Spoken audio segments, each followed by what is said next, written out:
ፍትሐ ነገሥት ከመውደቅ ህጋዊ በሆነ ጋብቻ ማግባት አይሻልም? ጥያቄ ያለኝ ጆርዲ በስንት ዓመትሽ የፍቅር ጓደኛ ያሽ? በስንት ዓመትሽ ወሲብ ጀመርሽ? እስካሁን በህይወትሽ ስንት ወንዶች አልፏል? ወይ ደግሞ ከስንት ወንዶች ጋር ተኝተሻል? ከዚህ በፊት እርግዝና ተፈጥሮብሽ ያውቃል ወይ?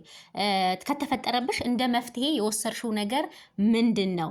ከተለያዩ ወንዶች ጋር ከመተኛት አንድ ሴት ልጅ ከደረሰች ሁለቱ ከተስማሙ ከተዋደዱ በትዳር ተጣምረው ህይወታቸውን ቢቀጥሉ ቀጣይ ህይወታቸውን አብረው ቢያሳልፉ ችግሩ ምንድን ነው? ከተለያዩ ወንዶች ጋር ከመተኛት ፍቅር ይጀመራል።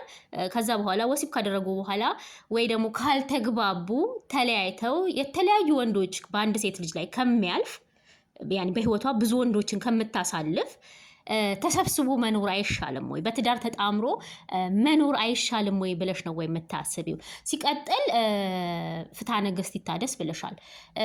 ሙሉ የኢትዮጵያ ህዝብ በፍትሐ ነገሥት ነው የሚተዳደረው ብለሽ ነው የምታስቢው? ማለት ገጠር አካባቢ ያለ እድሜያቸው የሚዳሩ ሰዎች ፍትሐ ነገሥት ላይ ከ15 ዓመት ጀምሮ የሚላለ እያሉ ነው የሚያገቡት ብለሽ ነው የምታስቢው? ወይስ እንዴት ነው? ይሄን ስታስቢ ማለት ቤተክርስቲያን አግቡ ብላቸው ነው ወይ ብለሽ ነው ወይ የምታስቢው? ፍትሐ ነገሥቱ ይሻሻል ብለሽ የምትዩ ማለት ነው። ሲቀጥል ይሻሻልም ከተባለ አንቺ ማንሽና ነው ይሻሻል ብለሽ እንትን የምትዩ ሀሳብ የምትሰጪው? ማለት ማንሽ ምንድነሽ?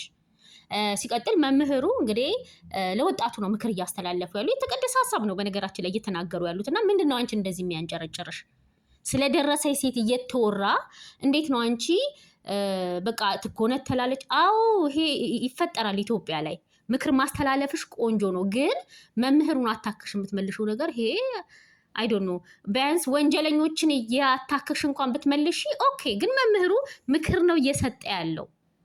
ያኒ ስርዓት ይዘሽ በህይወትሽ የተለያዩ ወንዶች ከሚያልፉ ስርዓት ይዘሽ ተሰብስበሽ ኑር እያለ እያስተማረ ነው። ምንድነው አንቺ እንደዚህ የሚያደርግሽ? ሌላው ነገር ደግሞ ቁርአን ላይ ለምሳሌ የወር አበባ ገና የወር አበባ ያላየ ሴት እንድታገባ ወልዳ እንዴት መፍታት እንዳለባት ያስተምራል። እንዴት ያንን መጥቀስ አቃተሽ? ወይስ አንደበታችሁ የሚከፈተው ክርስትና ላይ ብቻ ነው? የብዛት ጊዜም ስለማይሽ